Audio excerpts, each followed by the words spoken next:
নমস্কার বন্ধুরা, আমি বিশ্বজিৎ দাস। শুরু করছি মাইক্রোসফট ওয়ার্ড 2013। আজকে আমরা নবম পর্বে পৌঁছে গিয়েছি, অনেকটা এগিয়ে গিয়েছি আমরা।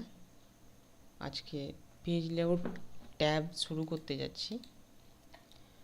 আশা করি আপনারা প্র্যাকটিস করছেন, খুব প্র্যাকটিস করছেন। তো চলুন শুরু করা যাক মাইক্রোসফট ওয়ার্ড 2013 পর্ব 9, পেজ লেআউট ট্যাব দিয়ে। তো পেজ লেআউট ট্যাব হচ্ছে আপনার পেজকে কাস্টমাইজ করতে পারেন আপনি, যেমন পেজের হাইট, উইডথ, তারপরে পেজটা পোর্ট্রেট হবে না ল্যান্ডস্কেপ হবে, অর্থাৎ লম্বা না চওড়াভাবে করবেন, পেজে কতগুলি কলাম থাকবে, এই সমস্ত জিনিসগুলি হচ্ছে পেজ লেআউট ট্যাব।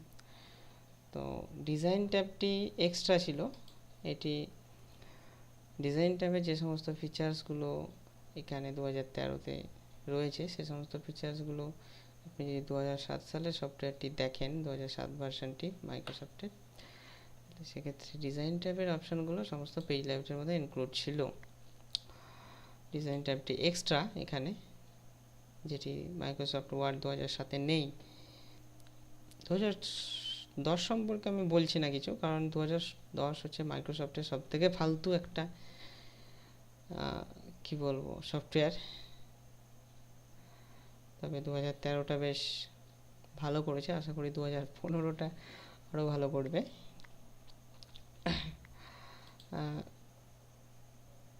তো প্রথমেই যেটা আছে পেজ লেআউট ট্যাবে, সেটি হচ্ছে মার্জিন। পেজের মার্জিন আমি বলেছিলাম গত টিউটোরিয়ালে যে ডিফল্ট একটি পেজে 1 ইঞ্চি করে মার্জিন ছাড়া থাকে, এবং পেজটি লম্বাভাবে থাকে, অর্থাৎ পোর্ট্রেট। পেজের সাইজ A4 থাকে। A4 বলতে যে নর্মাল যে পেজগুলোতে আমরা জেরক্স করি সেই পেজগুলো, অর্থাৎ 21 সেন্টিমিটার বাই 29 সেন্টিমিটার। যদি আমরা ইঞ্চিতে মাপি তাহলে মোটামুটি 9 ইঞ্চি বা 11 ইঞ্চি এরকম হবে। তাহলে প্রথমেই চলে আসছি মার্জিন। ডিফল্ট 1 ইঞ্চি করে মার্জিন ছাড়া থাকে, সেই জন্য আমরা পেজের একদম প্রথম থেকে লিখতে পারি না। যদি লিখতে চাই তাহলে হেডারটা অন হয়ে যায়, আমি বলেছিলাম। তো আমরা যদি চাই তাহলে একদম প্রথম থেকে লিখতে পারি, তাহলে সেই জন্য আমাদেরকে মার্জিনে গিয়ে মার্জিনটা সেট করে নিতে হবে। ডিফল্ট 1 ইঞ্চি করে মার্জিন ছাড়া থাকে চারি সাইডে, top, bottom, left and right, চারি সাইডে। এখানে সেন্টিমিটারে রয়েছে, আপনি ইঞ্চিতে কনভার্ট করতে পারেন। হাফ ইঞ্চি যদি করতে চান তাহলে 1.27 সেন্টিমিটার করবেন। আর যদি নিজের ইচ্ছে মতো করতে চান তাহলে সেক্ষেত্রে কাস্টম মার্জিনে যেতে হবে আপনাকে। কাস্টম মার্জিনে গিয়ে এখানে ধরুন আপনি উপরে 2 ইঞ্চি ছাড়বেন, তাহলে 2 ইঞ্চি চিহ্নের জন্য ডবল কোটেশন বা ইনভার্টেড কমা যেটা বলা হয়, সিঙ্গেল না ডবল কোটটা দেবেন শিফট প্রেস করে। লেফট বাটন যা আছে তাই থাক, বাটন, এবং লেফটটা আমি 2 ইঞ্চি ছাড়তে চাইছি, তো এটা ক্যান্সেল করছি আমি। তার আগে আমি কিছু লিখে নিই যাতে আপনাদের বুঝতে সুবিধা হয়। ধরুন this is a tutorial of soft word 2013। আমরা বুঝতে পারছি যে এখানে মার্জিনটা আমার ছাড়া রয়েছে কতটা, 1 ইঞ্চি। জায়গাটা বুঝতেই পারছেন, একদম পেজের সাথে চলে যায়নি। তাহলে চলে যাই কাস্টম মার্জিন কত বললাম, টপ 2 ইঞ্চি ছাড়বো বললাম, আর বাটাম কিছু না, যা ছিল তাই। লেফট 2 ইঞ্চি, ডবল কোটটা অবশ্যই শিফট প্রেস করে দেবেন। ওকে, দেখুন টপ 2 ইঞ্চি, দেখুন 2 ইঞ্চির মতো জায়গা ছেড়েছে, লেফট 2 ইঞ্চির মতো জায়গা ছেড়ে দিয়েছে। সেই হিসেবে আমার এখনকার ফরম্যাট। তো এইভাবে করবেন মার্জিনটা। ডিফল্ট যেটা থাকে সেটা আমি করে দিলাম 2.54 সেন্টিমিটার। আচ্ছা, এবারে চলে আসছি ওরিয়েন্টেশন। ওরিয়েন্টেশন হচ্ছে পেজে কেমনভাবে আপনি লিখবেন, হয় লম্বা না হলে চওড়া। ডিফল্ট লম্বাভাবেই থাকে, চওড়া করতে গেলে ল্যান্ডস্কেপটা করে নেবেন। ওরিয়েন্টেশনে গিয়ে পোর্ট্রেট করলে লম্বা, চওড়া করতে চাইলে ল্যান্ডস্কেপ। অনেক সময় দরকার পড়ে চওড়া করার। পরবর্তী হচ্ছে সাইজ। আপনার পেজের সাইজ এখন ওই যে বললাম যে ইঞ্চিতে যদি মাপেন তাহলে মোটামুটি 9/11 হবে, centimetre 21 centimetre by 29.7 A4 size হয়ে থাকে। তো এটাকে বাড়াতে পারেন, আপনি কমাতে পারেন, লিগ্যাল করতে পারেন। লিগ্যাল সাইজ একটু বেশি, A4 এর থেকে বড় যেটা একটু সেটা। আর যদি মনে করেন আপনি কাস্টম সাইজ তৈরি করব তাহলে করে নেন। ধরুন আপনি একটা আই কার্ড তৈরি করবেন, একটা আই কার্ডের সাইজ কতটা হয়? খুব বেশি হলে ধরুন 3 ইঞ্চি বাই 4 ইঞ্চি, লম্বায় ধরুন 3 ইঞ্চি বা 2.5 ইঞ্চি বাই চওড়ায় ধরুন 4 ইঞ্চি। তাহলে সেক্ষেত্রে যদি আমি করি পেপার সাইজে গিয়ে মোর পেপার সাইজ অবশ্যই, এবং এখানে দিয়ে দিন কত বললাম 3 ইঞ্চি উইথ, 4 ইঞ্চি। আর এখানে অবশ্যই ইঞ্চি চিহ্নটা দেবেন ইঞ্চিতে দিতে গেলে। আর হাইট হচ্ছে ধরুন 3 ইঞ্চি দিলাম। আর মার্জিনটা কমিয়ে দেবেন, মার্জিনটা সব 0 করে দেন, কারণ 4 ইঞ্চি পেজের মধ্যে যদি 1 ইঞ্চি 1 ইঞ্চি করে মার্জিন ছেড়েই দিই 2 ইঞ্চি, তাহলে লিখবো কোথায়, তাই না? তাহলে সেক্ষেত্রে মার্জিনটা আমি 0 করে দিলাম সেজন্য। আর যদি 0 না করেন তাহলে সেক্ষেত্রে লেখার জায়গা পাবেন না আপনি। ওকে, ফিক্স করার দরকার নেই, জাস্ট ইগনোর করুন এটাকে। এই যে চলে এসেছে। তো আমি চাইছি এটাকেও রিমুভ করে দিতে। দেখুন একটা আই কার্ডের সাইজে হয়ে গেছে। এবার আপনি এখান থেকে যদি মনে করেন লিখবো তো লিখতে পারেন।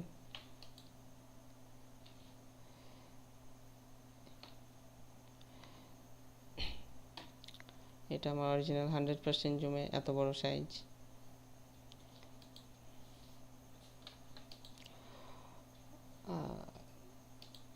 আমি ডিফল্ট সাইজ আবার নিয়ে আসছি। এটা হচ্ছে আমার ডিফল্ট A4 সাইজ। মার্জিনটা 0 হয়ে গেছে। তো একটা দেখাই স্যাম্পল আই কার্ড কীভাবে করতে হয়। সাপোজ ধরুন একটা বর্ডার দেব, তাহলে বর্ডার দেওয়া আমরা কোথা থেকে শিখেছি? ডিজাইনে গিয়ে পেজ বর্ডারে শিখেছি আমরা বর্ডার দেওয়া। তাহলে একটা বর্ডার চুজ করুন, কোন বর্ডারটা দেবেন, কত মোটা হবে সেটা দিন, ওকে করুন। দেখুন বর্ডার চলে এসেছে।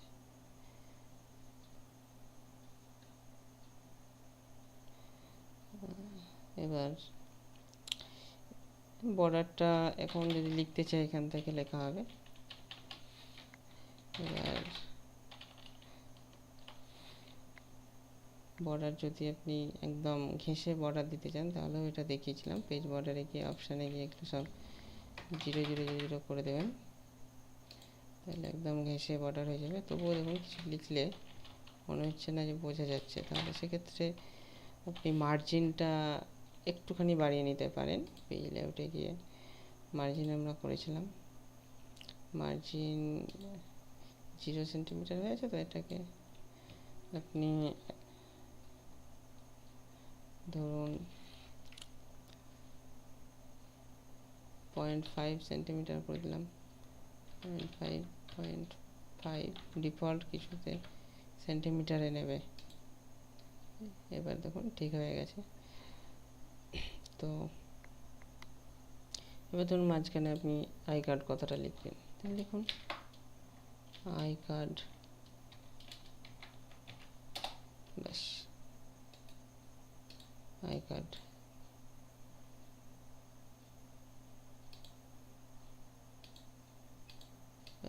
যেমনভাবে করে তাকে ডিজাইন করতে হবে, ডিজাইনটা আমি আর দেখাতে যাচ্ছি না, জাস্ট ধাঁচটা পেয়ে গেলেন। আরেকটা ধাঁচ আমি দিয়ে দিই, যেমন ধরুন প্রথমে কী থাকে আই কার্ডে নেম, নেম, তাহলে নেম নেওয়ার পরে একটা দাগ থাকে তলায়, এখানে এইভাবে দাগটা নিয়ে নিতে পারি। নেমের পর কী থাকে কেয়ার অফ দিয়ে দিলাম। এবার একই রকমভাবে ইনসার্টে গিয়ে শেপে গিয়ে আপনি দাগটা কেটে নিতে পারেন। তারপরে কি থাকে অ্যাড্রেস,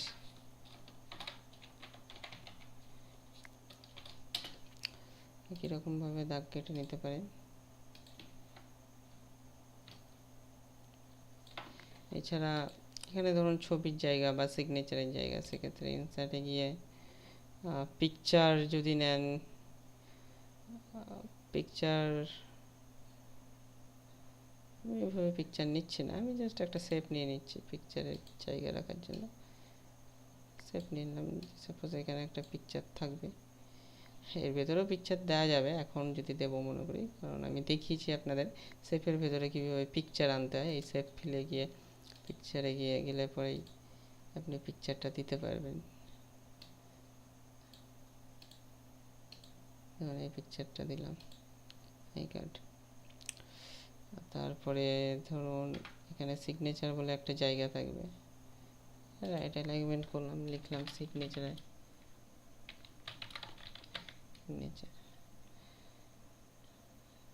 আর উপরে যদি একই রকমভাবে দাগ দিতে চান তাহলে শেপ নিয়ে নিন।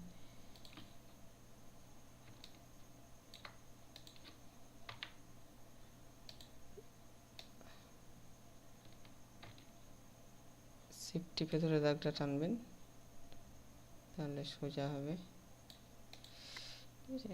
ব্যাস, আমি একটা জাস্ট ডেমো দেখালাম, আপনারা আরও বেটার পারবেন, বেটার করবেন।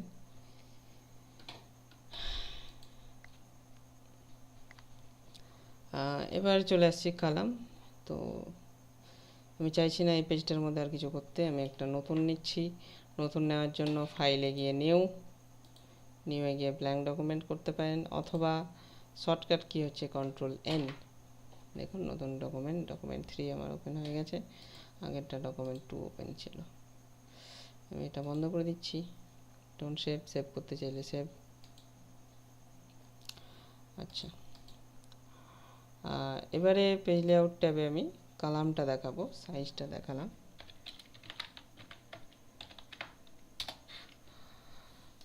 কালাম এটা ডিফল্ট, বুঝতেই পারছেন কতগুলো কালামে লেখা আছে। অনেকে জিজ্ঞেস করলে বলবে হয়তো যে 1 2 3 4 5 5টা কালাম। না, এটা 5টা কালাম না, এটা 5টা প্যারাগ্রাফ।